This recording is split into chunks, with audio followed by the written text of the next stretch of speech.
It is now 6:30. I would like to call the City of Kyle Planning and Zoning Commission special called meeting to order. Can I have a roll call, please? Scheibmeyer, Here. Snydow, Here. McCall, Christie, Here. Guerra, Here. James, Here. Chase. Here. The next item is citizens' comments. Members of the public that wish to speak about anything not on this agenda may come up now. I will open citizens' comments. Is there anyone here who wishes to speak? Is there anyone on the phone, Ms. Deb? No, ma'am. Seeing no one, I will close citizens' comments. Item number 3, consider and possible action. Consider a request for a comprehensive plan amendment to add warehouse W and construction manufacturing CM zoning districts to the regional node land use district in the comprehensive plan in the city of Kyle, Texas. Caraway Cattle Company Family Partnership Z210087. This is the second of 2 public hearings, so I will open the public hearing for this first. Is there anyone here who wants to speak to this item? Seeing no one, I will close the public hearing. Mr. Atkinson. Thank you. Will Atkinson for the record, city planner. Before you, we have a request to include both the warehouse and the construction manufacturing zoning districts back into the regional node within the city of Kyle. In 2017, with a code amendment update, we had removed it, not obviously knowing what was going to be happening over the next few years. And we've seen extreme growth pressures in terms of logistics and manufacturing since then, as much as the region has, and even across the U.S. has. The interested parties are wanting to purchase the Caraway tract, which is at the northeast portion of the intersection of BB Road and IH-35. But to be able to do so, they need a comprehensive plan amendment to be able to develop that in a logistics sort of manner or warehousing manner. And that's what this is. This is an attempt to do that. This was part of our larger overall idea of updating our comprehensive plan this year. However, because of contractual obligations between themselves and the Caraway property, they needed it moved up. So okay, we're considering this anyway. In short, the reason why so many logistics companies and manufacturers like the IH-35 corridor is because it's high visibility, it has great infrastructure in terms of road infrastructure. They can get on and off the interstate very quickly with very minimal traveling through town, like through secondary roads and what have you. And so in some cases, it's a good idea to have construction and logistics and what have you, but not in every single place. So we are recommending allowing it conditionally, which allows us to be judicious in where we believe it might be appropriate when people come forward and ask about it, if they can zone this to one of these areas. Now, that being said, the primary area where the regional node is along IH-35. There are other areas for example, 21 and East FM 150, different other little parts around the town that have regional nodes. But a majority of what we believe what will happen, or the interested parties will be along IH-35. Staff recommends that we allow this conditionally, both the warehouse and construction manufacturing zoning district. And we ask that y'all make a recommendation vote as well in support of that. Do y'all have any questions? Are there any questions for Mr. Atkinson? Go ahead, Paul. Yeah, just is the primary concern like wastewater infrastructure, or is it that and other items, or not that? That is part of the question. Whenever someone wants to rezone any particular party or any particular property, excuse me, we have to we bring in all departments, engineering, public works, who deal with that kind of infrastructure, and that's something we look at from the get-go. We're like, okay, do they have sufficient water and wastewater lines and capacity in them? Do they have a sufficient road infrastructure? Are they, if they get it rezoned, are they likely to be even able to develop the site? Is the question. So the conditional designation allows us to kind of protect some of the stuff where we're farther away from the wastewater infrastructure, but give us the flexibility to rezone to these two types of zoning where we have that kind of stuff available without having to react immediately or even, I don't know, be capable of providing those kinds of things. Is that a pretty good summation or understanding of it then? Partially, yes. The other side of it is this also gives us an opportunity to mull over if we believe it's appropriate for this type of development to happen close to residential uses or other uses that it normally wouldn't be appropriate next to. So, or that it would be. So it gives us a little bit more leeway in terms of considering it, if you will. Okay, well, I think it does make sense from the utility infrastructure standpoint. So I'd be in favor of the conditional rather than the recommended. That's all I have. Are there any other questions for Mr. Atkinson?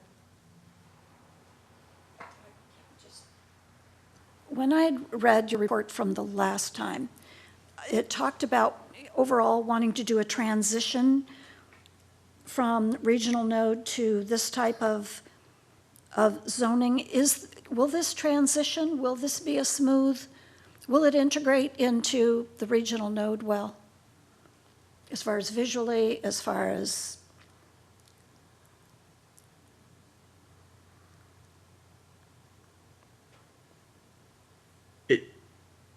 It can. It depends on, it honestly depends on where it is in the city, which is why we have to be careful about it. We should allow opportunity. We need to be careful.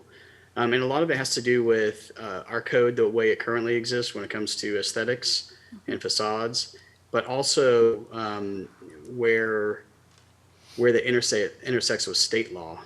So we have something called the IH35 which y'all have seen product of when it comes forward to you with the conditional use permits, right? The facade renderings that you'll see that y'all get to approve for those commercial aspects.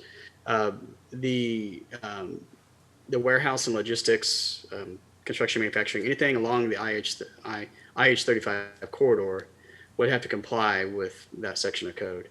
And we have other overlay districts as well, which are a little bit less robust when it comes to facades. But also we don't have an opportunity, or I don't say we don't have an opportunity. We have to be extremely careful if we are going to update those overlay districts because state law back in 2018 went into effect. A House bill did that, severely limits facade materials that that cities are allowed to use. The state overrode it.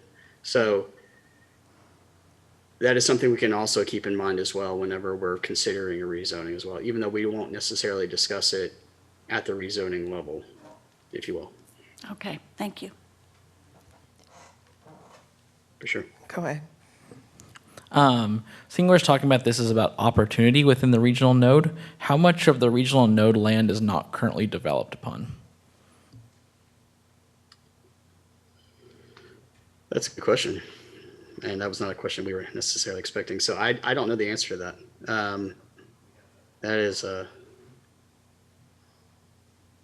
That's definitely a good question, but I don't know what the answer is on that. Also, since we're talking about adding this to this, I know it seems like a fairly common thing to happen. I'm just curious why we didn't include this in the previous understanding of the regional node. Was there any discussion as to why it wasn't included, or was this just like a thing there wasn't the opportunity there before? Are you referring back to 2017? Correct. It was in there in 2017, but there wasn't a lot of interest, and where there was interest, it was mostly mini storage or self-storage, if you will. And so I believe that's why it was removed. I don't remember the reason why specifically though. But at that time in 2017, the most interest we did have was in self-storage, and we didn't want that filling up our interstate. That is a use allowed in both the warehouse and construction manufacturing districts. But by far, anything that we're seeing interest in is those larger scale tilt wall construction, large logistics centers, manufacturers, everything like that right now. There's been very little interest on our radar from self-storage and mini storage. Anyone else? I guess I kind of have a follow-up to that, which is the regional node isn't necessarily always just along IH-35. There are 3 other spots on the city, including north of Plum Creek up towards Buda. I'm curious what this would do in terms of expecting self-storage in these areas.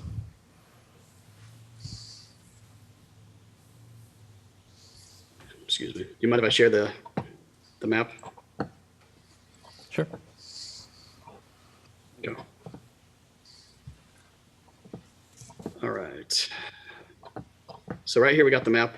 All the orange, not the light orange, but the orange, the bands along IH-35, and the circles you see around this map isn't quite up to date, mind you, that you can see around on the north side. Those are the regional nodes. So the comprehensive plan is a foundation for zoning. However, the zoning districts that are allowed in certain parts of the city don't necessarily match what our comprehensive plan does. For example, the one that's at the intersection of 1626 and 2770, that is absolutely Plum Creek. And they have a different development code than us. So we would have to take a look at that specifically when it comes to Plum Creek, and what people are wanting to do and what have you. But when it comes to like regional nodes right there at like Shadow Creek and Crosswinds, there could be an opportunity for warehouse and logistics. However, they also have to keep in mind the transportation network, the water, the wastewater. It may not be, you're not going to probably have large scale stuff over there like you see on IH-35. At most, it may be a storage unit or something to that effect, because they can usually run off septic. So, which goes back to we have to be careful. It's okay to have it along IH-35 in certain areas, in some parts of it, but we still have to be careful. I don't know if that answered your question much, but without having to go off on down a rabbit hole, that was my answer.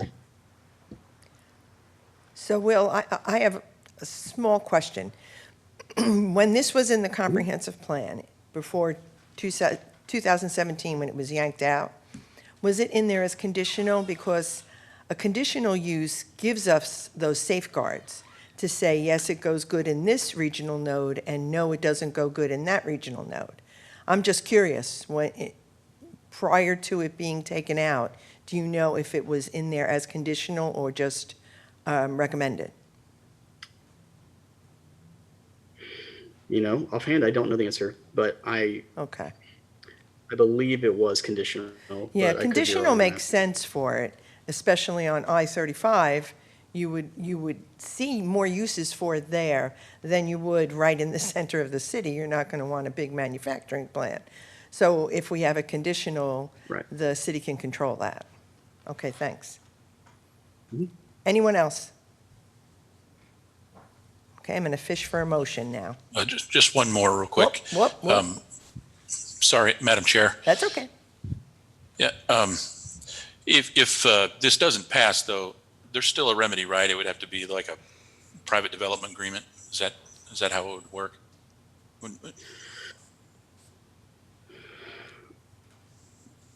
We have to be careful with development agreements. I will say that. A big chunk of we have to be careful when it comes to zoning because our comprehensive plan is the foundation that our zoning rests on and the development of our city. And any development agreement should follow what the comprehensive plan says as well. Because we can get in trouble if someone wanted to protest that and take us to court if it didn't. I'm not saying it would happen, but it could. It could hurt us in future situations, I guess.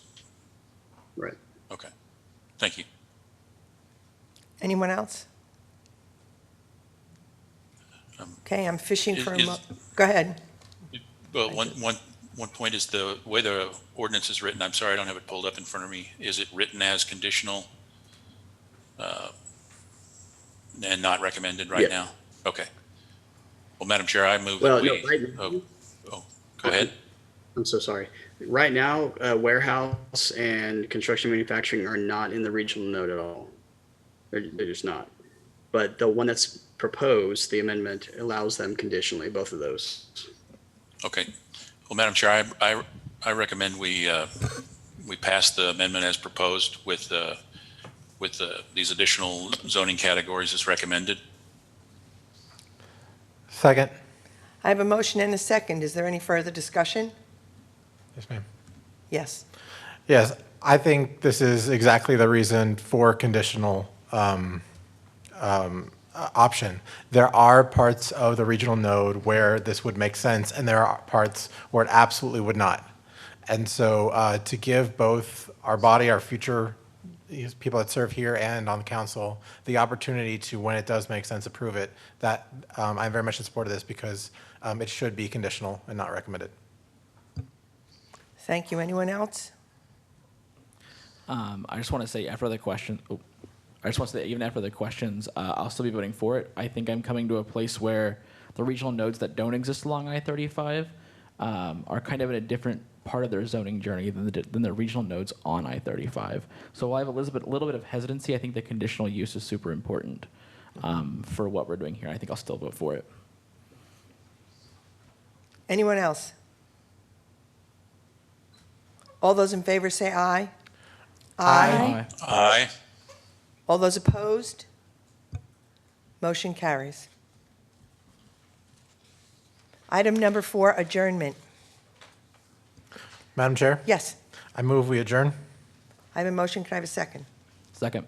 Motion and a second. Any discussion? All those in favor say aye. Aye. Aye. Aye. Aye. We're out.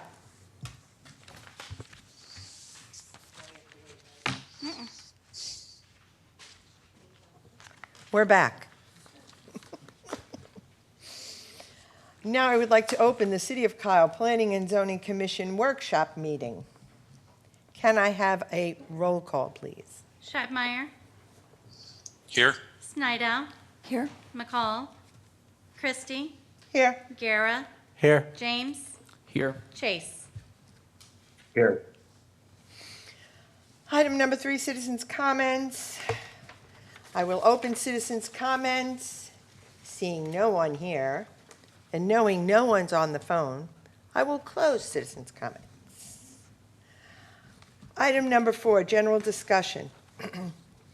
Discussion regarding code changes to Section 11-176, Section 11-177, Section 41-136, Section 53-33, Chart 4, Section 53-143, and provide direction to staff to pursue code amendments. Mr. Atkinson? All right, Will Atkinson for the record. All right, so we brought a few more towards back to y'all. A couple more, handful of them, if you will. Some of them are relatively benign. Some of them might warrant a little bit of discussion, and that's quite all right. All right, so the first one coming forward to y'all, we are looking to amend our food truck ordinance. We've had some discussion from higher up above us. They wanted to better facilitate food trucks in our downtown area as we're making some moves from the city side to improve, maybe try to jumpstart a project or two, primarily our one over there at 104 South Pearls and So they asked us to take a look at the food truck ordinance and see what, if anything needed to be changed, if we thought anything needed to be changed, and also to discuss it with y'all, see if y'all had any ideas. The stuff that was on the agenda for tonight is purely staff's ideas. If there's anything that y'all like or don't like or would like to see amended, you might think it's better, we could talk about that. So, but if you don't mind, I'm going to go ahead and start the edits that we found that we thought might be helpful from our perspective. So, all right. Let me just go down the list here. Easier if I just go on there. Bear with me just a moment.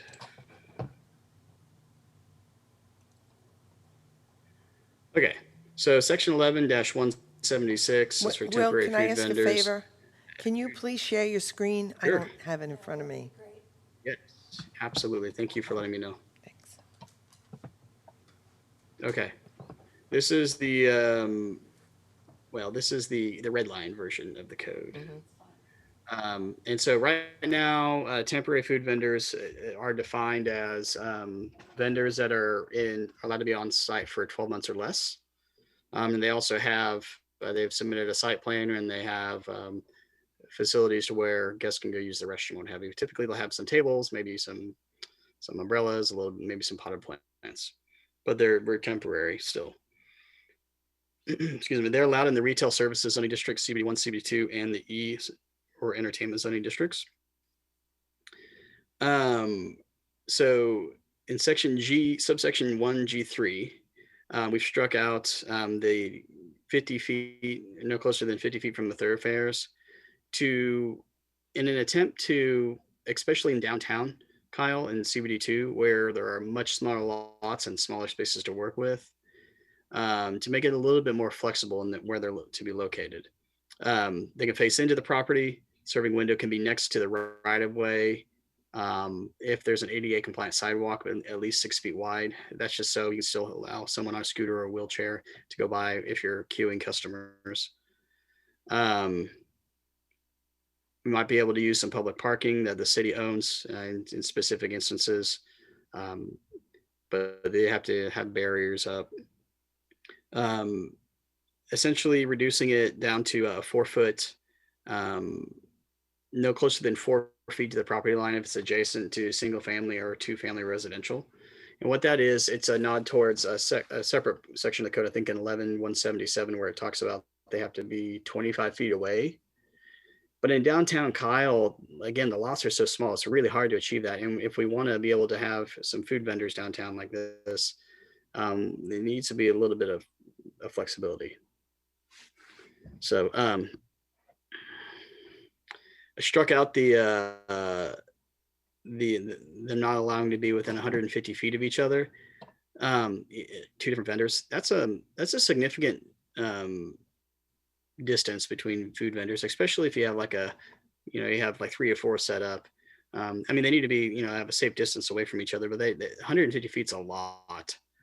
And then also the subsection 5 for the same reason. They should be allowed to be a little bit closer than 150 feet for property use or zone for residential purposes. So just to give them some flexibility to set up shop. Any ideas, anything about that yet? Anything popping up in your head? I have one or two actually. So you struck is located no closer than 50 feet from thoroughfares. If they're going to be allowed to use public parking, I'm just thinking, well, are they going to park there right on, say, Center Street on the public parking spaces there? Is that a good thing to allow? Would they need to be at least off of the main thoroughfare and on the side, just to prevent any kind of traffic issues there? And I'm thinking that one through still a little bit. And then the other thing, item D, 3D, you've got it no closer than 4 feet. It probably needs to be at least 5 to kind of match the standard setback requirements you'd have for a structure between, residential structures or other things. I think the building code, fire code usually has something there, and I would think there's some logic in the code for why they have those 5-foot setback requirements. I think you probably want to at least match that in this. Those are two items I see. Okay. I can probably answer the first one and maybe the second one too. For your example on Center Street, that's a TxDOT road. And so they'd have to go try to get a permit from TxDOT to do that. But I agree. I think when I was drafting this section of the code, it was more of it'd be on a side street like South Burleson or Miller Street or South Main or North Main or something to that effect, where a city has full jurisdiction to decide, is it appropriate if someone were to ask?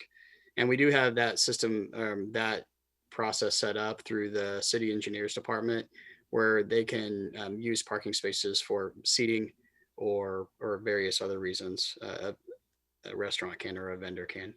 So yeah, no, it would not be on Center Street. That would be terrible. And the reason why I also put up the temporary barriers section in there is also to prevent it from becoming a de facto drive-through, if you will, right on the street. The 4-foot, I have no objections to that, or making it 5 feet. If it helps from a building code perspective, great. Well, and I'm not saying I have the right answer there, and maybe that's something that you can talk to the city fire marshal about. Just make sure. But to me, it just seems a little close. With a big propane tank and a grease fire going inside, because I don't know.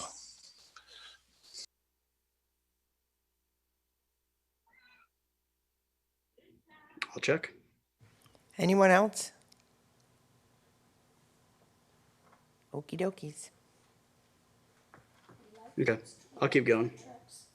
I'm taking notes while I'm doing this. Food courts. This was the beginning of the conversation internally with staff and city council. Section A right now currently reads that any, and just so y'all know, a food court, when it comes to temporary vendors, is a person who's developed a site to allow food vendors to pull up and tie into electricity and have potable water, where it's kind of like this is kind of a bad analogy, but maybe not. It's like an RV pad site, but for food trucks, where there's going to be some tables, there's going to be some bathrooms there already on site. It's a site development plan, but with food trucks on it. So the minimum size was 20,000 square feet. I wanted it to change to match the lot dimensions per each associated zoning district, which refers back to 11-176. So the CBD1, CBD2, RS, and E. So that way it's easier to maintain from a code perspective. So you're not having to figure out, okay, sometimes the code can be weird if it doesn't match up.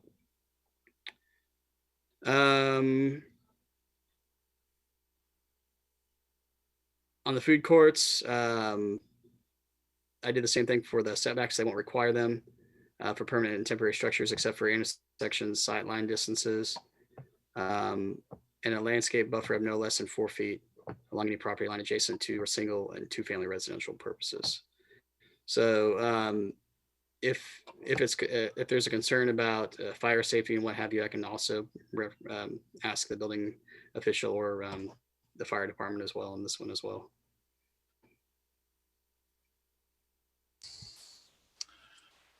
Okay, you looking for some feedback too? Sure. I think the one thing we got to be careful here is that people don't end up living in these things, and then it does become a RV park. Are we worried about that at all? No, because RVs are not allowed except for in any zoning district to be lived in, except for in the RV zoning district. So this is specifically for food courts. I don't necessarily mean an RV, but someone has a nice food court trailer and they happen to live in it as well. Is that, we're okay with that kind of thing? I don't think And I I've don't know how ever they met a necessarily do mobile that. chef. I don't think I've ever met a mobile chef that lives in their own, like, I mean, you got to think about there's a kitchen inside of that thing. Where are you going to put a Yeah. bed? Like, I don't think you'd have any of that sort of thing going on, knowing a lot of people who own Okay. food trucks. Yeah, we wouldn't we wouldn't allow it anyway, but yeah, I think that's correct. I don't believe there's any instance where that's happened. That And I don't have an example, and I'm looking for holes to punch in it, and it may not be a hole. Just want to know, do we need to worry about it? Just sounds like no. Then, okay. Okay. Vendor density, struck out 12 units per acre and just made it easier from the practical limitations of the site layout, which there is going to be density limitations based on that from between drive aisles, the fire code, parking. They have a minimum of 4 parking spaces per vendor. If there's any landscaping requirements, detention, etc., it'll eat up space quickly. So 12 units per acre or this.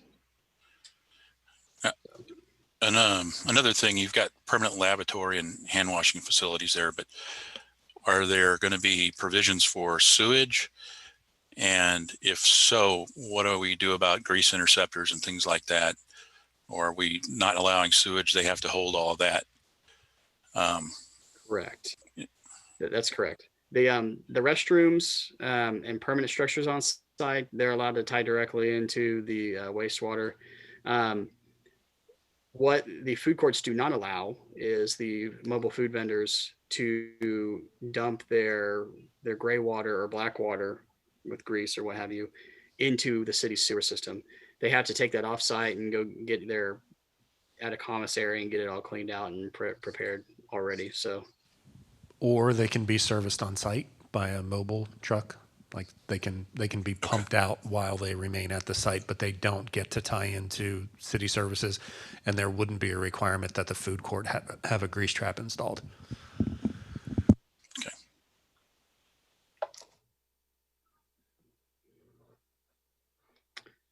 And that is all the edits that we have proposed for 176 and 11177. Any thoughts, questions, ideas? Any issues with noise that we need to be worried about in this, on the courts in particular? Or is that handled elsewhere adequately? From an audio standpoint, we wouldn't allow any live music anyway, unless there was a conditional use permit that was presented, an actual use permit, a conditional use permit, not an odd one. And so, but they could have acoustic music if they wanted. That's unamplified. And these are already going in RS locations. Yes, there's a handful around town, 2 or 3 at most. I say it's a small handful. There's one out on East FM 150 at a gas station. There's probably a couple other elsewhere, but that's the one I'm thinking of. What does our noise ordinance allow in terms of how late things can be? Is that cut off at 10 o'clock? I know that's not not necessarily part of your stuff, but it's elsewhere. But what I can say is the businesses would not be allowed to be open, well, with the exception of a food court. The if it's just a one-off temporary food vendor on someone's parcel, they have to close up shop when the place of business closes up shop, because the place of business has restrooms. Otherwise, I believe the zoning district itself would apply for hours of limitations on the food courts. I will also say that's covered in 176.1.j, where it says the temporary food vendor may not use amplifiers, loudspeakers, musical instruments, or any other devices for production of sound. I'm just wondering, the proximity to residential neighborhoods, though, there could be lots of merriment going on around here, which is probably what we want, right? But do we need to be worried about there being any conflict with these not necessarily being in an RS area, where we might have a noise ordinance that would end before these guys would anticipate, or where they might want to extend the hours beyond where a noise ordinance would allow?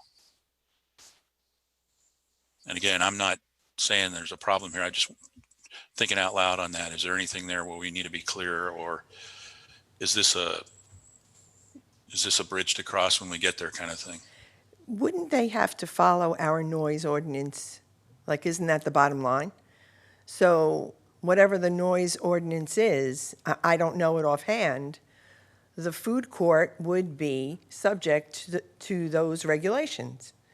And if they go awry, they get cited.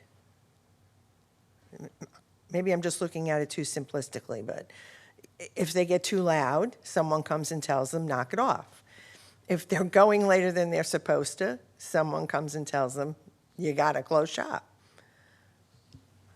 I don't know. I think Paul does make a valid point, though, because if for this discussion specifically, if we are changing the buffer from 30 feet to 4 or 5 or whatever it's going to be, then I think noise needs to be more of a on our mind than it would have been previously, because it's possible to be much closer now if we do approve this than before. But then wouldn't that be the same as a home being 4 feet from another home and there's a noise issue? You would call the authorities if they were getting too loud. Is your home as loud as a food truck? Well, if it got that loud at the food truck, the resident would then call and say, you can't do that. And if you have a food truck 4 feet or 5 feet from a home, you have to be cognizant of that. You have to know that. Well, and the city can pull a permit, can't it? Yeah. Like if they, yeah. So I mean, I think that Yeah, there are if some they're- considerations. Also, I don't think that we need to be too worried about if someone picks a food truck spot that is outside of the RS separation of the noise ordinance. I don't think that we should necessarily legislate for them that decision. If they make that decision, that's on them to understand and know what's going on at that spot. Yeah, and I don't necessarily think this is the place to handle that, but I just wonder if there's some potential conflict. So, but it sounds like the default is you got to obey the noise ordinance, and if you're too close, you'll learn your lesson, and in order to lower your complaints, you'll move it a little somewhere further away. Yeah. And that's a decent answer. Okay. They're permitted, aren't they? They get a vendor's permit. So if there was a problem, then the city just simply wouldn't renew their permit or would pull their permit. So they know that they have something on the line if there are complaints against them. I would also note, and so this is a question that I have looking at the ordinance as a whole of how this fits. On 11-176-1.I, it says a temporary food vendor may not remain on a particular property, and this is outside of the thing, that part, for a particular period, for a particular property for a period of time that exists or exceeds 12 months. Does that mean the truck itself, or does that, when you say remain, does that mean that they cannot remain, they cannot have access to that after 12 months? So like after 12 months, I would have to move my food truck to a different spot? Or does that mean that the truck itself cannot sit there for 12 months? So like I could get a renewal from the city year over year.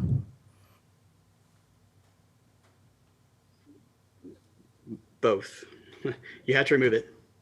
At least that's what we've viewed that as, based on what that's written. And the permit would also expire after 12 months. So as it can't be there more than 12 consecutive months, then they have to remove it. I think the thing that I'm concerned about here is what if you have a business that is a success, where you're saying you have a food truck that is known for being at a specific location and is doing a good job, and that, let's say it's around a food court. Does that then mean that they would have to move their business somewhere else, remarket to their customers? They are in a different location. Or does this only exist in a place where a food truck permit is outside of the food park?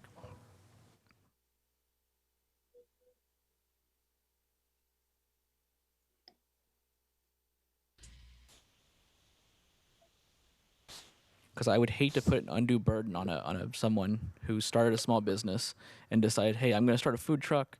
I'm doing really well. 12 months, boop, I got to move to a different, place or go mobile. That just seems like a concern to me. I mean, I'd say that's how it reads now. So could we make it renewable? Reviewed and renewable? Well, I kind of have an opposite concern, and that's that this ends up becoming a kind of a backdoor way to put in a permanent facility. And I think there is some wisdom in limiting the amount of time. I suspect if it is a food court, they can make arrangements with the food court to pull into another birth location and swap with somebody else. But I don't know, is that the intent behind the 12-month limitation? I'm actually looking for the actual language. It's may not Yeah. remain on a property for a period of time that exceeds 12 months. Yeah. That was so somebody didn't backdoor into creating a permanent existence with a temporary infrastructure, with temporary Here's my infrastructure. counter argument to all of this. If you look at many of the successful business restaurants in Austin, some of the newer ones, they started out as being food trucks for 2 or 3 years. Not too many people want to have a food truck year over year over year over year after 4 or 5 years. You want to turn it into that restaurant so that way you can expand opportunity and make money. Like, no one is looking to build and sit a food truck. I would say no one. There might be somebody out there, but that is highly unlikely because as you're getting more customers, the thing you want to do is have a bigger space to bring more customers in the door and make revenue. Like, my worry is, are we worrying about a concern that's not necessarily something that our citizens will be working on doing?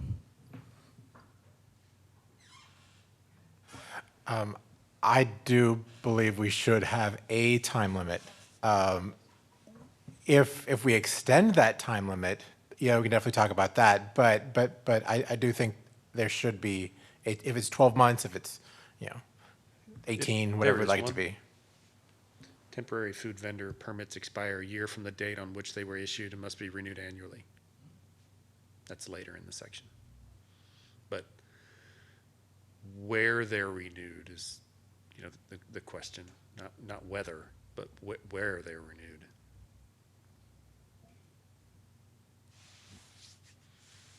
So could you The do food something? vendor, oh, Go ahead. go ahead. No, could you do something that's 12 months renewable up to a total of 3 years? Because you could hit a year in between there where there's a total bust.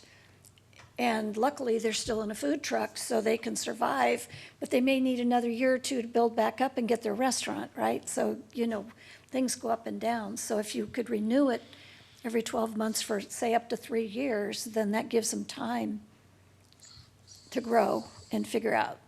That's just my thought. The permit's actually for the actual trailer itself. It's not dedicated to whatever spot it's in, right? You're just certifying that person is qualified to operate a mobile food truck.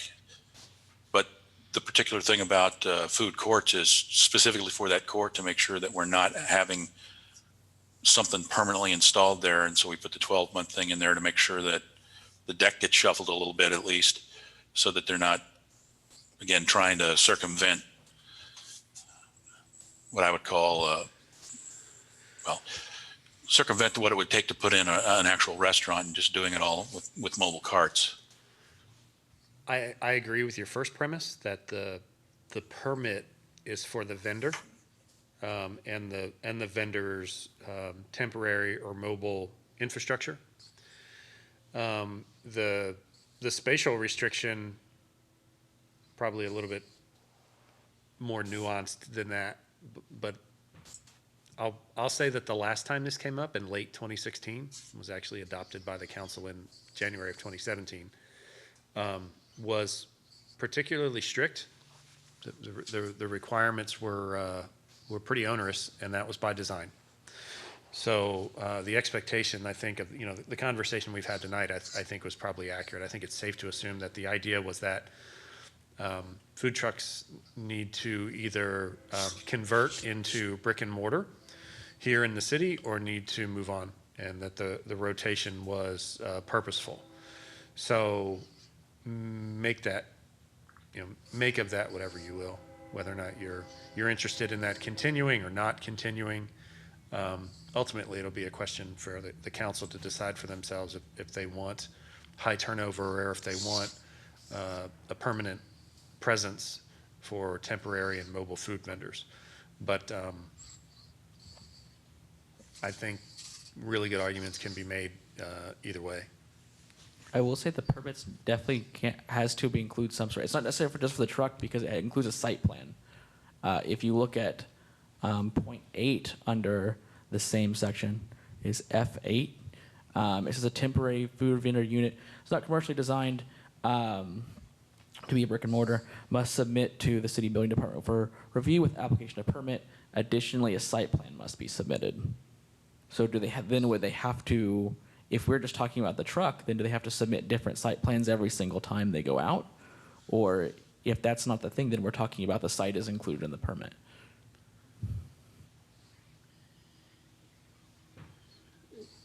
They have to show where they're going to be setting up on the property that they're going to.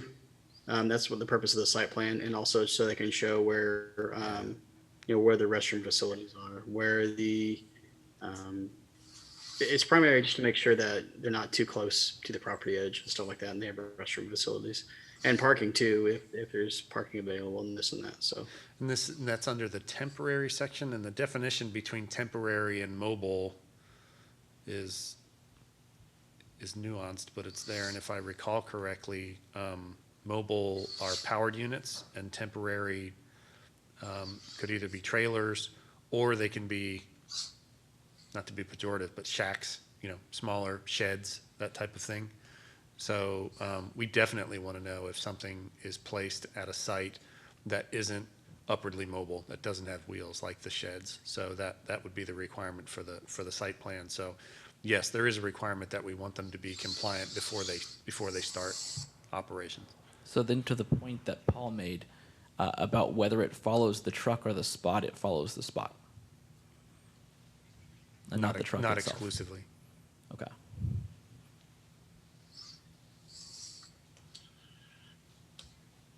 You ready for some different questions? Do we need to be concerned? I know we've got something in here in the food courts for permanent laboratory facilities, but do we need to get concerned about temporary laboratory facilities or porta potties being installed in sites like that? Is there a prohibition against that? The reason I bring that up, and that's kind of a two-part thing, are we considering odors in all of this, given the potential proximity for them to be within 4 or 5, whatever feet, is ultimately decided from a residential development?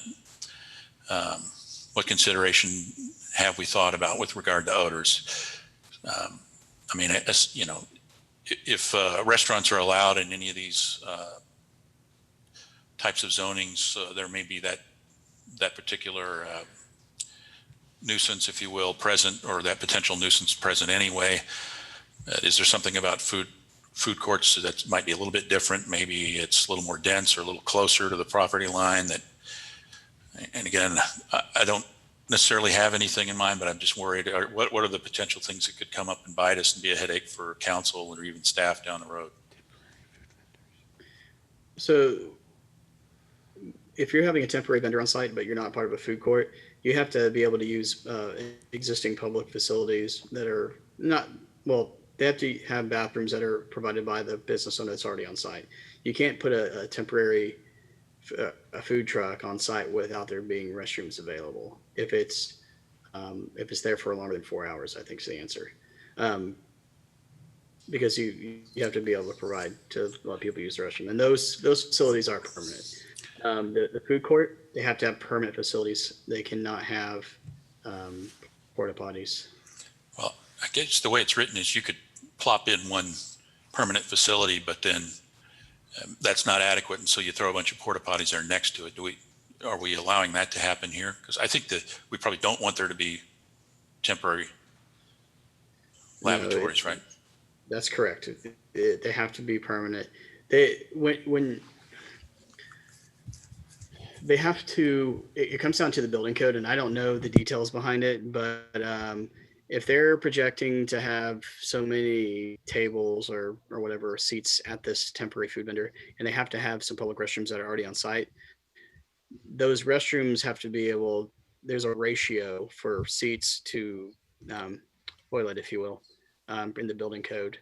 And so they have to have a sufficient number of places for people to use the restroom. Do we It need has to be explicit about that, though? Do we need to prohibit it directly, or is there another mechanism for doing that somewhere else? Like, you have to have a permit to install, to have a portable facility like that. I mean, Yeah, the that's part of the specific temporary language vendor. in 177 reads that permanent lavatory and hand washing facilities of sufficient number as determined by the building official using the International Code Council's recommendation. So if you're going to have 12 pad sites, there should be an expectation of how many users can be serviced by that. And there's a table. I trust that there's a table somewhere that lists, that indicates on a schedule of how big a site is, an outdoor site, and how many, how big the facilities need to be. But So we would assume they'd put enough in, but we're not necessarily prohibiting it, though. There's nothing that would prevent them from doing that. I don't know of any language that's in 11177 that would prohibit them from putting in portable lavatories. I don't know if that's the only code that would weigh in on that. I would have to talk with some other folks in Public Works or engineering to find out if there's more to it than that. Okay. I have a quick question on that line, just, so I understand the concern if it's a food truck along the side of the road, porta potty.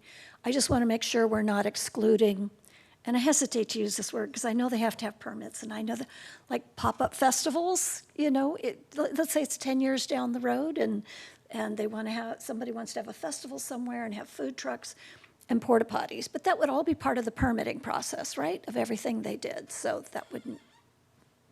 It's a completely different, It would all be good. Okay, I'm fine with that then. special events like that are Right, not- yeah, not got like it, this. yeah.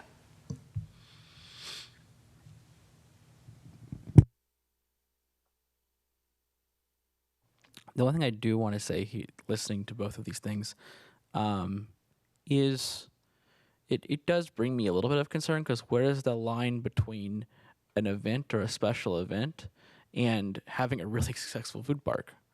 Because like we can say in a table somewhere, like, this is how many bathrooms would necessarily be needed. What if we experience a successful food park where they're servicing more than that?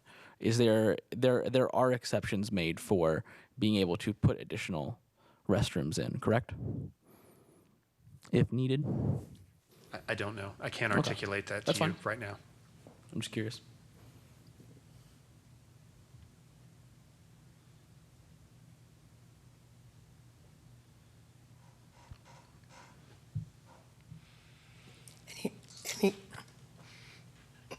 Anyone else? One other thing, and I'll stop. How does alcohol relate to this? Just completely agnostic to liquor sale or beer and alcohol sales? That's an entirely separate thing. Correct. Okay.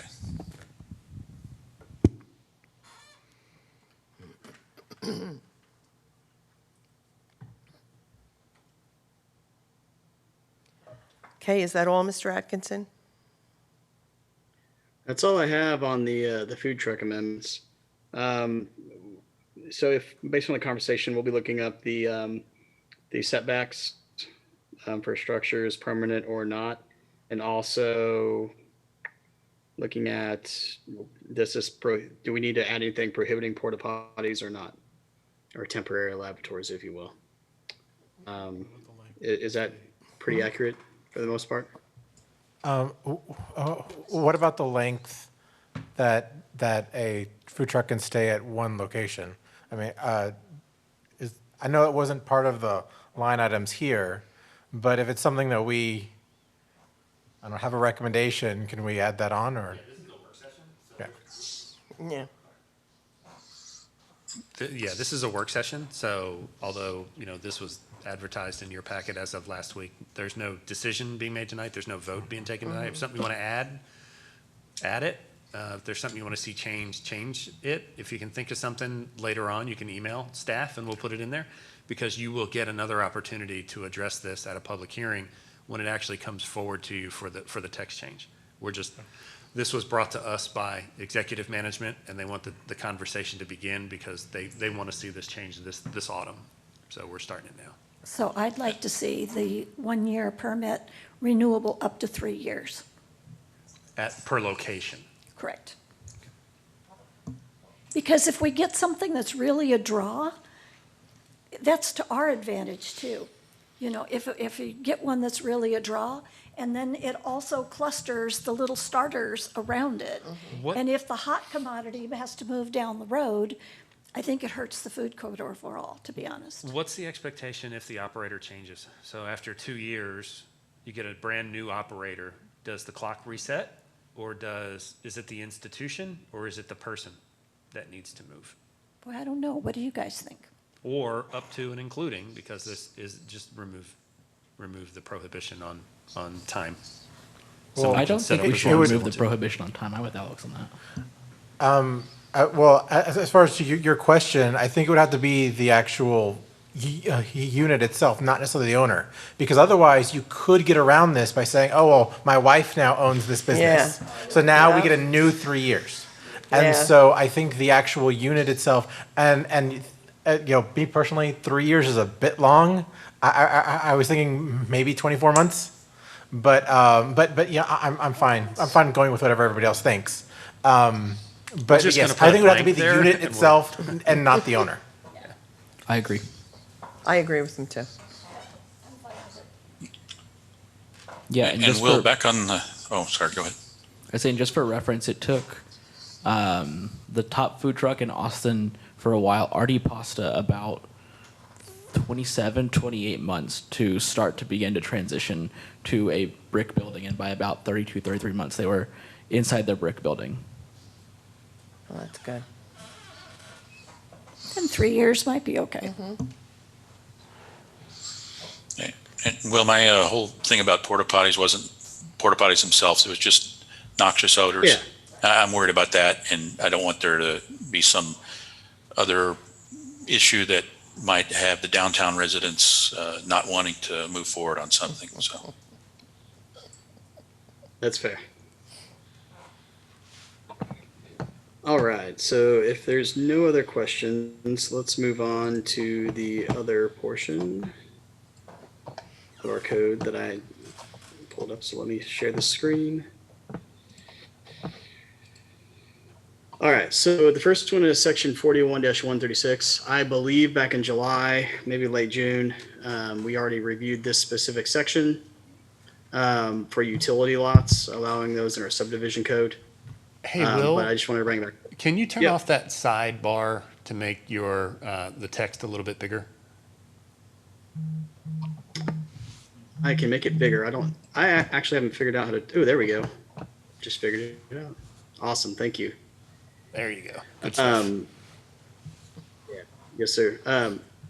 This is just to give a little bit of flexibility in our subdivision code for atypical lots. We had initially put it on a council agenda in August, early August, late July. And I suspect the council agenda was overloaded and it got removed. So I just want to bring it back forward, making sure that we were all still on the same page, that we were still good with section 41-136, adding subsection G for utility lots.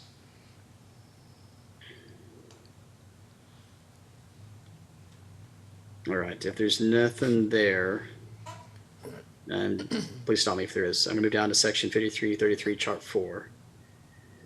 Okay, so this one has the ability to be a little bit explosive from a political standpoint, but we'll charge for it anyway.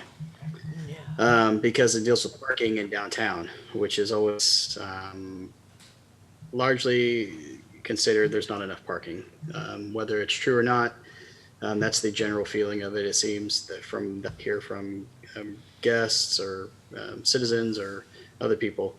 So right now, for CBD1 and the CBD2 zoning district, it pretty much says, with the exception of being along Center, Main, or Front Streets, you have to have one parking space per 2 square feet of gross floor area. Now, gross floor area is square footage of each floor within the building combined. So if it's a one-story building, It's just the square footage. It's if it's a 2,000 square foot building, 1 story, it's 2,000 square feet. If it's a 2-story building and it's 2,000 square feet per level, it's 4,000 square feet. So the more levels you have, the more parking is required, and it compounds the cost and the ability of how the site is laid out.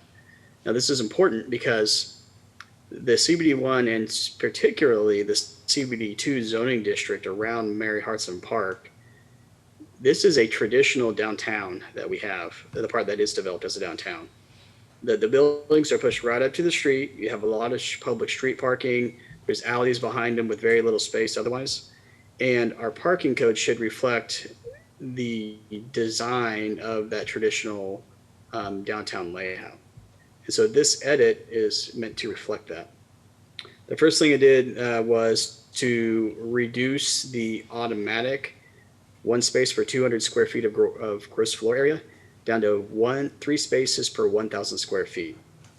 So we're lowering it by 2 spaces per 1,000 square feet, if you will.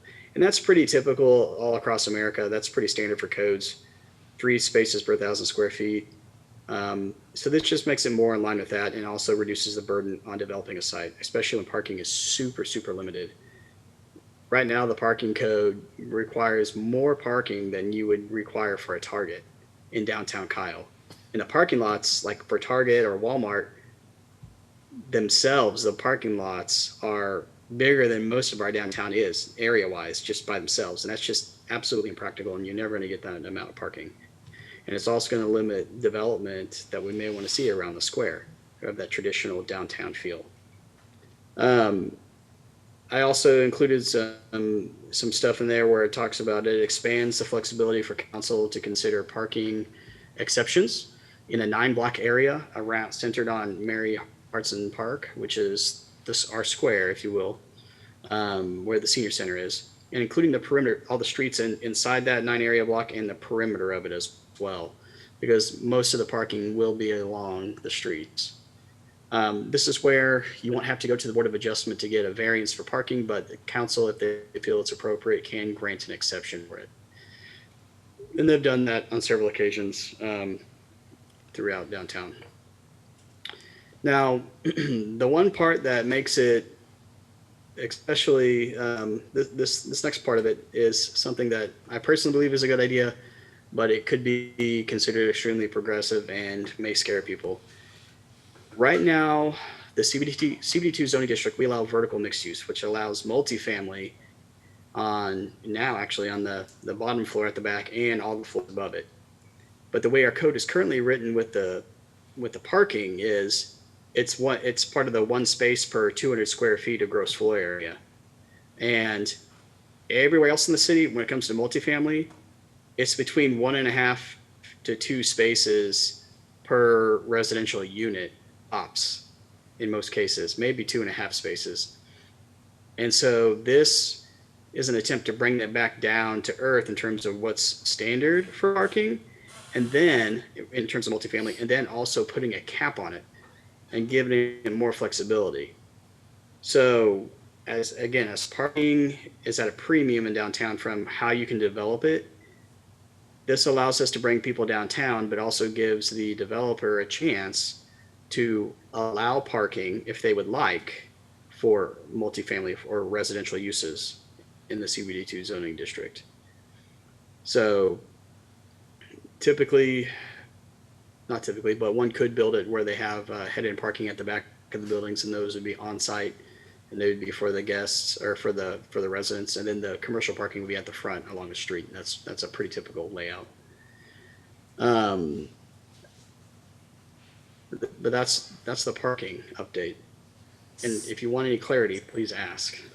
So what I'm understanding here is there's no minimum parking. So if you have an apartment above a business, you're parking on the street, but then you're blocking the parking for the retail business. I'm concerned about the residents needing the street parking so much that there's no business parking.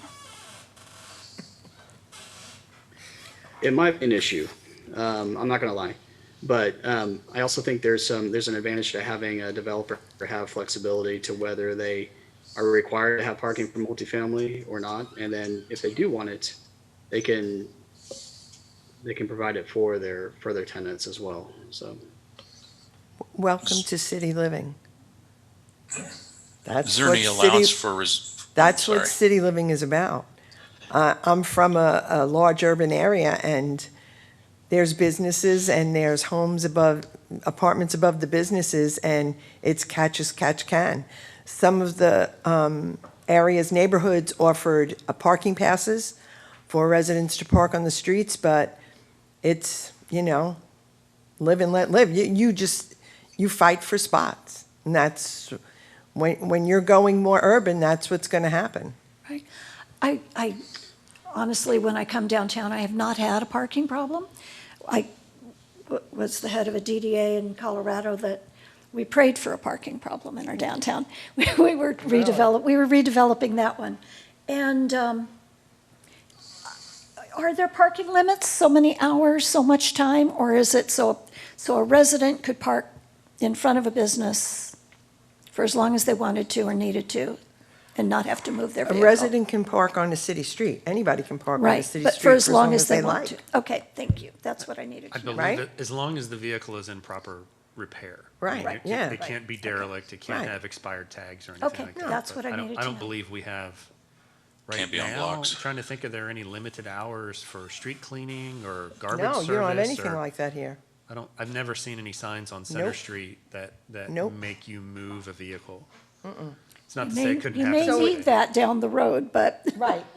And you're right, that's what happens. That's what happens. But it's, if this is going to happen, if this is where we're going, then it's not just going to be downtown, it'll be in other sections of the city. That's just the way it is. Are any of the parking spaces that are being discussed in these possibly capable of being dedicated? And I mentioned that as being a possible negative, like the ones in the, if there's some in the rear, would those be dedicated parking spots for resident? And do we want that? On private property, they can be. I mean, the owner of the space can designate whomever's allowed to be on the property and prescribe the manner they can be on the property. In the right of way, it would have to be prescribed from the council. They had talked earlier, a little over a year ago, when the idea of closing down restaurants and bars, restaurant and bar owners came forward wanting to know if they could begin service outdoors in Kyle. And because some of our sidewalks are pretty thin and there wasn't a lot of room, they wanted to make the same type of spaces that I've seen in San Francisco, where they take the parking space in front of the store and make it not available for parking, and instead they put in benches or picnic tables or bistro tables Yep. or what have you, and try and create a separation from the traffic to that space. And there was talk about it. I don't think it ever went anywhere, but it was trying to delineate public spaces for private purpose. So that is an act that has to go through our council. The 3 spaces for every 1,000, is that understood to be public parking? Or it could be a mix of public and private? it can be a mix. It really is site specific. For example, if you have a corner lot flanking a square, you're at the intersection, you have the opportunity, if you haven't built it yet, to build spaces on each corner that could be public, and then you might have some room in the back to dedicate a few spaces for private uses as well. It just kind of depends. It's really site specific. Okay. I have a couple things. So first, Will, I do agree with the multifamily at the end. The multifamily has a maximum parking requirement of 2 spaces per residential unit. I think for multifamily residential specifically, we should be looking at number of spaces per unit, not necessarily number of spaces per the size. So I agree with that change. The other thing I have a question. It's probably a very basic question, but going from 200 square feet for 1 unit to 3 units for 1,000, what happens if the size doesn't end in a nice round number like if it ends at 900, do we round it? Is that how it works? I don't know. Yeah, so yeah, we deal with that on a daily basis. For example, let's see, if your ratios, we have a minimum and a maximum typically. So what's in here on the chart is the minimum that's calculated, and then you can get up to a 50% increase of that, and that's your maximum typically from a commercial standpoint. So let's say you have, I don't know. Let's just say 31 spaces, or let's say you have 30.67 spaces minimum required. Well, you got to round it up to 31 because you can't have 0.67 spaces for a parking space. But it goes the other direction when you go to the maximum. You have to round down because you can't exceed the maximum. Does that make sense? Yes, thank you. I just wasn't sure because every 200 feet, that comes pretty often. 1,000, if someone was going to try to work the system. But no, I'm glad. So yes, I'm in favor of this as it's proposed. I'm very much in favor of this. My experience with downtown tells me we have too much parking downtown, and we catch a lot of flack for that. Because we spend a whole lot of time trying to say we want pedestrians downtown, but we're putting our pedestrians in more dangerous situations by shoving more and more and more parking down there. Why would I want to walk down there? If we want to make this a walkable urban area, we have to put those policies into place. And yeah, a lot of people are going to complain about this, I think. I definitely see where there's going to be a lot of pushback. But I think it's important to recognize that as Kyle grows, we need to have spaces. We've talked about having housing stock for everybody. We've talked about having commercial stock for everybody. We've talked about having a space for everyone to call Kyle home. Urban people are part of that too. And we have to make sure that if we are developing the CBD and CBD2 to be in that sort of space, that we include the fact that there should be no more than 2 spaces per residential unit. And I agree with Alex on that. And it definitely also looking at like the direction of the parking. There's so much like this nasty perpendicular parking when we should be looking more towards parking that is closer to the street side. I can't think of it, the back end parking style spaces. I know it's not always the most popular thing to say, but that is my specific take on it, and I am happy to stand by that when residents tell me that. It's not parking that's the problem. Usually it's the unparking too. So I hear you on the back end.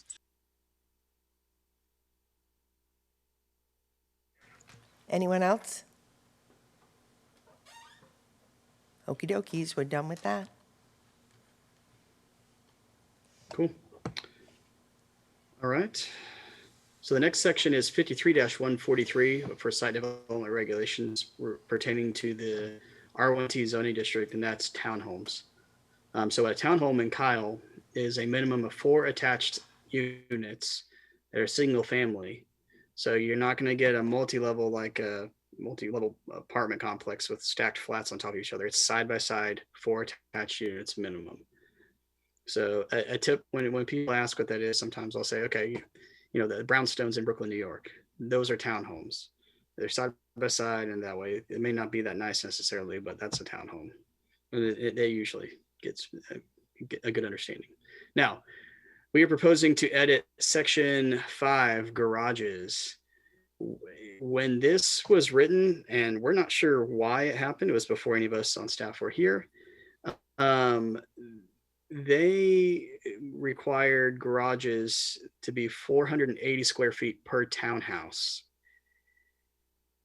And a townhome, by definition, the way our code reads, they are super small lots. They're minimum of 22 feet wide and 880 square feet per unit.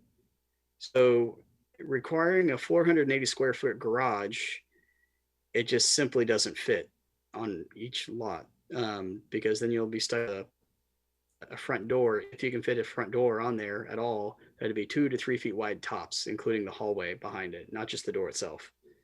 So it physically does not work. So we're proposing to edit this, for one, just to strike the requirement that we do require garages for townhomes. You're allowed to have one. Striking the requirement that it has to be 480 square feet. if you do have one, and then making it a little bit more flexible about how you are allowed to, where you're allowed to put it on the lot. So that's why we added subsection 4. And it's as simple as that. Requiring a 480 square foot garage for a townhome is absurd. And we're trying to diversify our housing stock. And every time someone rezones to R1T, then they get stumbled upon this part and like, we just can't build this. This doesn't work. Like there's no way to make this work. And it's extremely difficult. So that's why we brought this one forward. Any questions?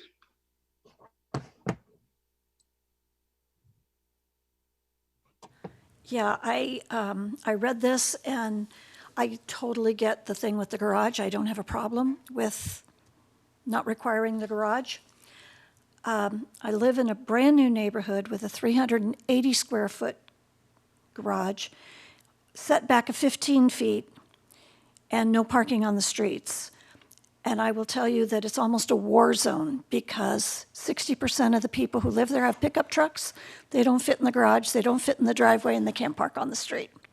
And it's getting really tough. So all I'm asking is, you have other language that I went through before. I was reading this, doing my homework before, that required that there be 2 parking spaces per townhouse. And I don't care if it's the driveway or in a parking site, but those need to be a certain size, because I can tell you the developer will give them 300 square feet and nobody's truck is going to fit, and it's going to be ugly. So like 480 square foot, 2 parking spaces, minimum size 480 square feet. And I don't care if they're in a parking lot. They need to be able to park their truck. Yes. Okay. So our code already provides for that. Does it? Thank you. So R1T requires, yes, ma'am. R1T, along with R11, R12, R1A, all the single family residential, they require 2 spaces minimum for each living unit and 1 half space for each additional bedroom above 2 bedrooms. So if But you have a it's not 3-bedroom saying house, how large a space. well, but our minimum is 18.5 by 9. So if you have 18 by so if they meet 18. that requirement, I'm sorry. Right. Will a pickup fit in that? A big extended F-150, y'all with trucks? Mine won't. My crew cab short bed truck is more than 18 and a half feet long. Yeah, I think I know This where is the little truck. I think I know Someone where you would- live, and I think I know, because I think I've driven around the little Ute thing, and it is terrible. it's ugly. It's awful. And people are selling their houses, and I mean, it's becoming fistfights in the street. It is, I don't want to set that up in townhouses.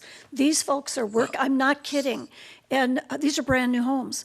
These are, so I'm my car fits in my garage, and I have a driveway, so I'm not in the fight.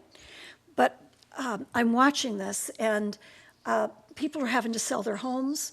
It's really bad. So we need to make sure that the developer you have to remember that the people who are buying this are working people, and a lot of them are going to work in construction, and a lot of them are going to have a nice-sized truck. So the space that developer provides, even if it's a surface space, needs to be big enough for their truck to park. Or it'll end up on the street. That's where it'll end up, is on the city streets. Plum Creek has a different standard, right, Will? They have a square footage standard. They don't have a dimensional standard. Yeah, it's awful. Don't they? Yeah, It's yeah. because it says homes on No, standard. it's a square I footage, understand which makes it Just putting that out there. bad kind of We're not flexibility. voting tonight. We're just talking. So we're just talking here. We're in the peninsula, so they're private streets, and they're not even wide enough. I mean, townhomes aren't the only option, right? I mean, I kind of think this is one of those that the market ought to decide if you gotta, I mean, I hear what you're saying, but I We think could take that's what that, our developer drill thought that too. down. What'd you say? Pick a housing type. You shouldn't pick an architecture type because of what you drive. Really? Well, You have- if you are picking a house that specifically does not have a garage, a home that was not, it's an option we have. You want that option? Absolutely. That should be allowed. There should be more diversification. And so I am for this, but yes, it's one thing when I bought my house, I specifically bought one with the driveway that was longer than some of my other Exactly. neighbors. You because looked for it. I chose for that. And so I think the options are fine. Having townhomes that do not have garages, if you would like that option, it could be there. Would it be the best option for many people? No, but it could be an option for some. I think it's great that you can afford that. Right? Yeah, yeah.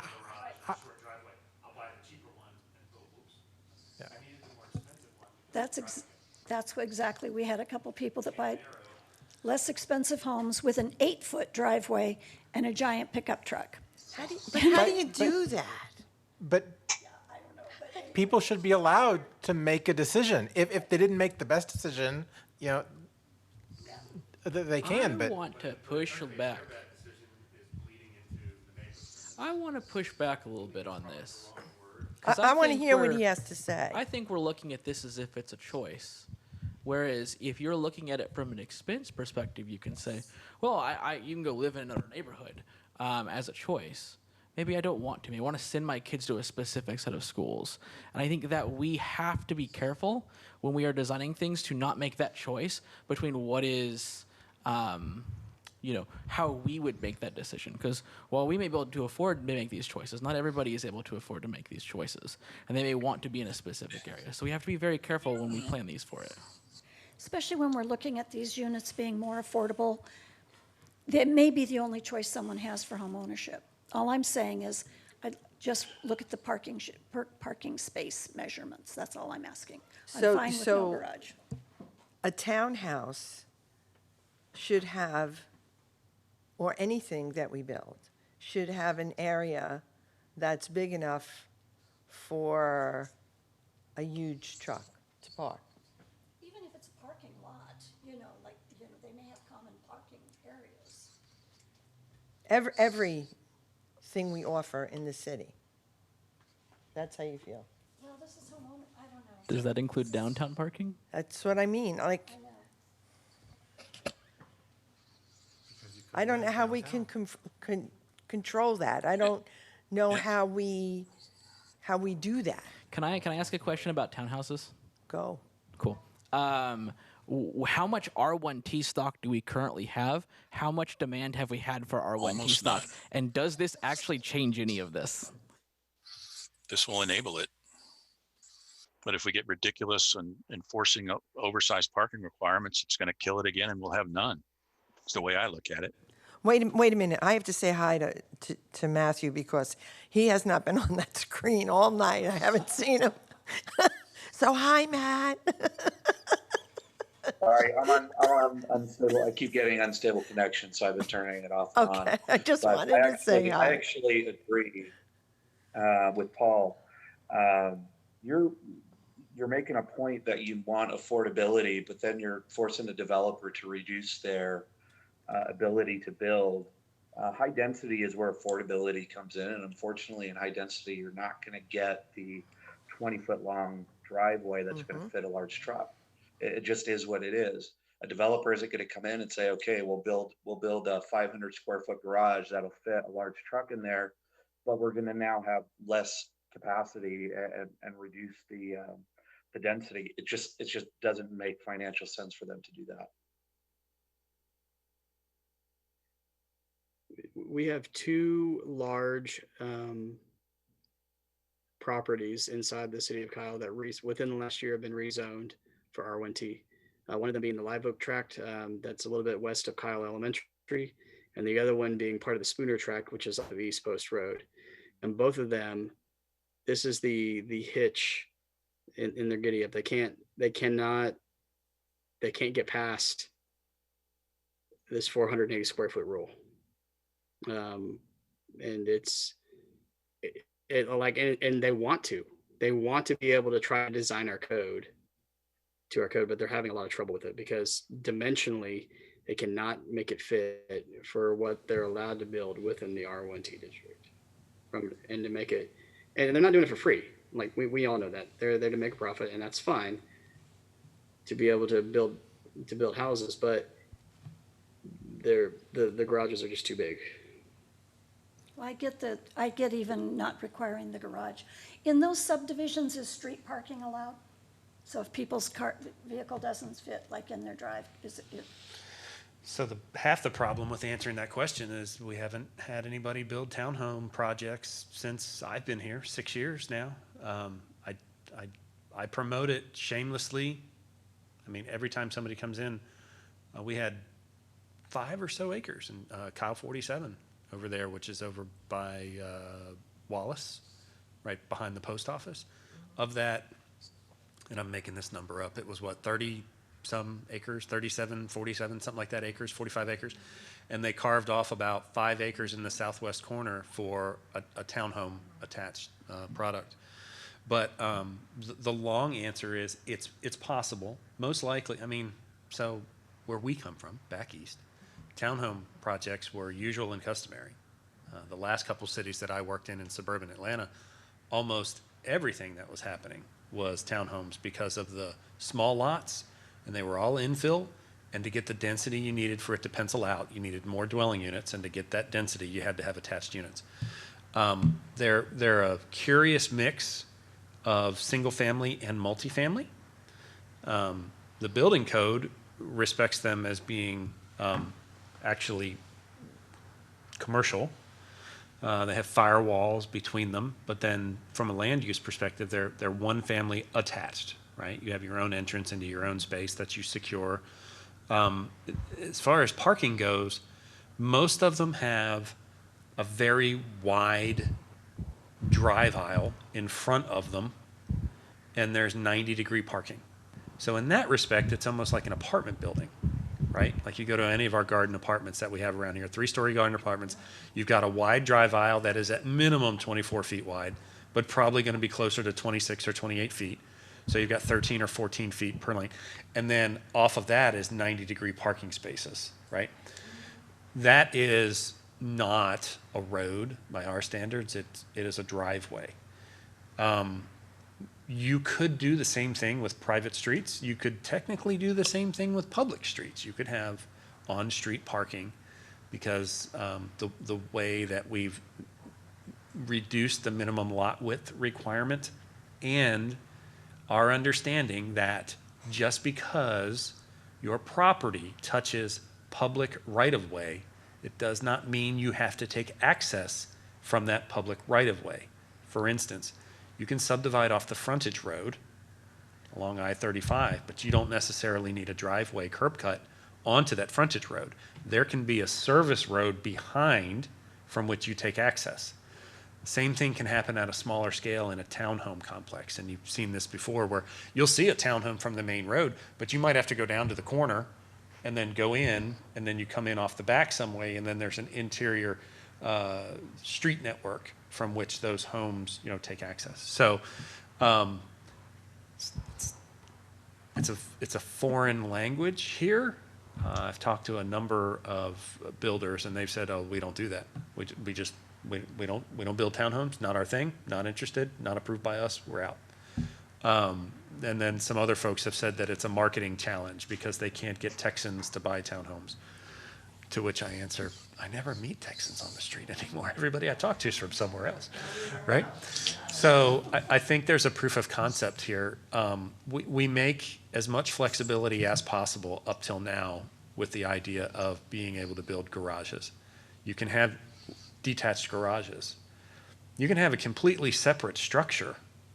It could be 80, 100 feet long, and then it's all cut up into single or double garages, and the homeowners association could own it and you could lease it, or it can be in your condo documents that you own not only inside the townhome structure, but there's a rider that says I get garage number 39A and B, so you've got 2 spaces there. Just like an apartment, you can reserve covered spaces at apartments. So there are ways to do it. The 480 square foot seemed to be a blanket requirement applied to all residential in Kyle because of the problem. Well, not Plum Creek's a different animal. They've got their own code out there. But for the rest of Chapter 53, Kyle, we'll call it, quite honestly, garages were being used as storage. People were not storing their automobiles or parking their automobiles in them. They had pool noodles and all the kids' toys and everything else. Your workout equipment. It became your home gym, and they weren't parking in it. Now couple that with the idea of smaller and smaller front yard setbacks, right? Builders want to advertise large backyards because everybody wants to have a backyard for the kids and the barbecues and stuff. So what's that mean? They're sliding the house forward. The pickup trucks aren't getting any shorter. My little truck is about 19 and change, I think, not inclusive of the hitch that sticks out of the back. The last truck I had was 22 feet. It was a long bed, so this one's shorter. Driveways are getting shorter and shorter, and so the idea was, well, a garage has to be big enough to be able to store cars and all your junk. So they said 480 feet, 480 feet. We have made some provisions for, you can make a smaller, in the style guide, you can make a smaller garage if you provide for on-site storage. So you can either have a bump out inside the garage, which would be not for parking, obviously, but you could put some shelves in there and put stuff there so there's room for the car to get them out of the driveway. You can have a separate detached structure somewhere on the lot if it's single family. Or you could build a separate structure that's to the benefit of everyone in the community, and they could have, multifamily units in cities. The ground floor is usually partitioned with, for lack of a better term, chain link cubicles. And you go down there and you put little things in storage down there and you chain link stuff. And that's where your Christmas tree is. And that's where your Easter decorations are. And every once in a while you go down and you swap the stuff out. You could do that in something like this, and we would be able to make a provision for smaller than 480. There's a number of ways to cut this, but the requirement for the garage should probably be treated the same way that we treat anything in the International Property Maintenance Code, which is, if you have it, then it needs to meet a certain standard. But I'm not sure necessarily that we want to require it. The parking should stay. Kyle's not there. We're not ripe for this mass city density where everybody walks and you don't need a car. We are 110% auto-oriented here. You can't, everywhere becomes a food desert if you don't have the way to get up there, to the H-E-B or to the Walmart across the interstate or wherever you want to go and buy food. We are 100% auto-oriented, and we need to make provisions for that, irrespective of the Uber, program that we've got going. So we're not big city getting rid of parking, but we may be able to allow folks the choice to have a garage or not have one. Parking, yes. Garage, maybe. But if garage, then prescribe what the garage needs to look like. What do developers say is their standard for a garage? How big do they want to make it in a townhouse? When you say 480, I don't know about a they can't townhouse, do it. but a garage generally would be 22 by 20. Okay. 22 feet wide, or 22 feet deep and 20 feet wide. Yeah, that's what my Now, one's those are lacking. interior dimensions. I got to say the casing for the garage door is going to come in. So the garage door may only be 16 feet with about 2 feet on the side where it wraps around, and then the garage door, the double Yeah. garage doors come down. And mine's 18 by 19. I would like to say that, just kind of looking, there seems to be a demand for this kind of thing. Buda just built a place called Harvest Meadows, which is townhouses. So there seems to be a growing demand for townhouses. The prices are about half of what you would pay for what most of our stock of housing is. So it would be a good differentiation. And while we can talk about parking, I think that is a great thing to think about. I think also it's really important that we go ahead and give the ability for builders to build here versus building in Buda or building in San Marcos. That is just a personal opinion that I have about it. And it may not be the right opinion in the long term, but I think that it is a smart decision for us to be able to allow a varying set of things. Yeah, I mean, this one little word, rather than garages being required, just saying garages are allowed. You don't have to build a garage. I mean, maybe they just park out on that parking lot out front, like apartment complexes do. Or you can build some that some persons can buy or lease, versus not having enough for the entire unit. Parking, I would not compromise on that for any reason. Creating a situation where people can't park next to their domicile is creating an opportunity for fights. But yeah, this if we're trying to talk about affordability, and I mean the prices for houses, even just since I moved here, have just gone nuts. So affordability is definitely something that we need to get in front of. And, you know, I can go on all night, and I'm not going to because this is just a work session. I but- completely support the change you want to make as far as making them allowed and not required.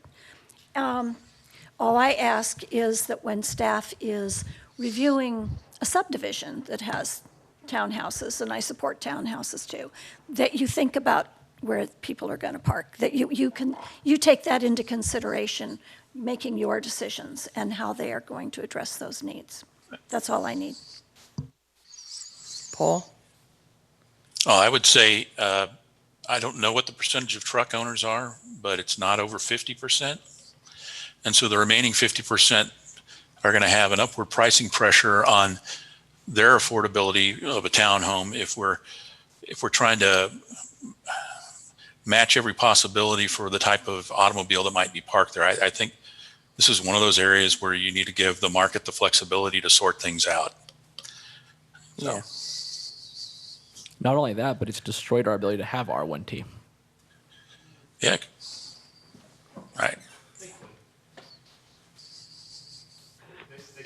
This code right here, you could build any of the stuff that I'm familiar with as far as a town.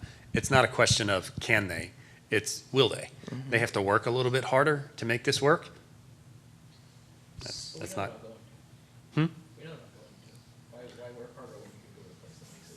Yeah, you're right. Perhaps. Right. Okay, anything else?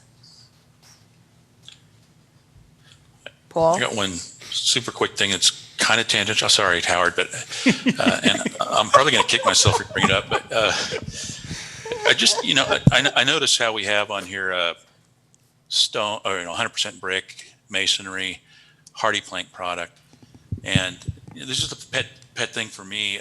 My house personally, whoever put the hardy plank in did a really horrible job. And I've noticed a lot of particular ones in our neighborhood, the hardy planking is failing. And so, and this may be more of a code enforcement or a technical code kind of thing, but if we're worried about appearance of certain things and we have that as an allowance, do we have any kind of inspection process that makes sure stuff like that is put in? Well, I think with brick and with stone, you're just naturally, it's going to be put in correctly or it's going to fall over while they're doing it. But hardy products, if they're not installed correctly, tend to manifest after 5 to 10 years. And this might be another subject matter for another time, but I just wanted to put that out there and see what your experience has been. And I just worry that people they'll gravitate toward that because it'll probably be the least expensive option on there, and it might look like crap down the road. So like it does in my backyard in a few spots. The code inspection process for exterior sheeting is for the weather resistant barrier to make sure that the important parts underneath are installed properly and don't have inappropriate penetrations. For lack of a better term, the decorative outside may have a tertiary inspection at the time of final inspection. But more often than not, the thing about hardy, and I'm in the same boat with you, I've got a 4-side hardy house myself, it's not maintenance free. It actually requires that you go in there and you have to end up doing a lot of caulking and especially over the nail holes and the joints where if you've got two joints that butt up against one another that aren't lapped, those need to be looked at. So the reason the problems show up after about 4 or 5 years is because they go through about 4 or 5 years without getting the appropriate maintenance to keep them in shape. So I don't know necessarily that we do anything after the fact. Once the home is CO'd, we don't go back. But at the time that it's inspected, we look to make sure that they're weather resistant and not so much looking at the decorative veneer that goes on the outside of the home. I may have just indicted myself and lack of maintenance there too. I realize that. But, okay. You're not the only one on the video that I'm needs not. to do My maintenance on the shack is falling apart. I got issues, and I recognize it. I got to deal with it. The only thing that's saving my butt is that most of the time it's pretty dry in Texas. I don't live on the coast, or I don't live in, the Pacific Northwest, or it's raining all the time, but I'm right there with you, man. All right. Okay, anything else? Do we require multifamily to use the same materials party as well? I didn't hear that, Matt. Do we require multifamily to use hardy as well, along with the other materials? Do we? I don't know the answer to that. To be Good honest. question. I'm trying to think of the last apartment complex that Dump didn't the use planners night. durable material. Can anybody think of an apartment complex that didn't use hardy, or? I can't think Well, of they any got that they are got to covered meet in the building ethos. code for. Yeah, the problem with it now is the new That law. HB, what number is it? Where we're Yeah, not I don't allowed know. That to, law. not allowed necessarily to regulate anything that's new. If it was in the 2012 Well, I'm or not- newer building code, then it's permissible today. I'm not asking to regulate it. I still haven't confirmed this. I was told today Hardy's going to stop selling to family projects. And I also know that they just discontinued a very popular product line. The 1x2 is going away too. So I haven't confirmed it, but He's our inside yeah, man. it was a pretty big surprise. It's my favorite stuff. He's our inside I man. love hardy siding. Stuff's great. And it's not just siding. You can get board and battens. You can get all sorts of different styles. It's good stuff. Yeah. Thanks Okay, for the anyway. tip, Matt. I'd be shocked. I was too when I heard it. Like I said, I still need to confirm it, but it might restrict some of the requirements. I heard that. Not just here. I mean, other states too. Not to get off Windows, topic, can't but get yeah, windows. windows are tough right now. We've had some Why is that? residences that are putting in commercial windows simply because that's what's available to them. So Wow. We've got 4 houses across Yep. from just sitting, no windows. They can't move forward. They've gotten as far as they can. Well, that's all the code updates I got. Any questions? Any comments? I know y'all been doing it throughout the deal, but anything else? Do you have anything? No, but thank you all for all that. That was good work. Good recommendations. Good job, Will. Thanks. Thank you. Thanks. Okay, number 5, staff report. Staff report by Howard J. Coons, Director of Planning and Community Development. Mr. Coons. just two real quick things. The first thing is the future land use map. Still talking with our communications department. We've got the rough outline that I'm probably going to try and finalize by the end of this week. But expect that the product of the public input will come to you at a work session the 4th Tuesday in September, which would be your second meeting of the month. So putting you on notice right now that September will have a work session. And that work session will be to go over any and all comments that we get about the future land use map revisions that we finalized back in, March? I don't know. Yeah. A long time ago. A long time ago. Real rough numbers. Again, nothing's been determined yet, but the work session in September would be the opportunity to either incorporate the changes or not, or maybe talk about it one last time. And then 2 meetings in October would be the 2 public hearings, and we've got one go around, I'll call it, 1 week of fudge room in case we want to talk about it more. But then it would probably end up going to the council for their process to begin at be the 3rd Tuesday in November, so it would be the 2nd council meeting, I think. And that means ratification by the end of the year. By sometime in December, that future land use map would be done. So that's right now, like I said, real rough numbers. That's 30,000 foot view. Got a meeting on the 26th. Today is the 24th. So Thursday, I've got a meeting with communications to go over it one last time. More than likely, it's going to be, my hope was that we would have been able to use pie in the sky and have like a little opportunity as the yeah. people walk by.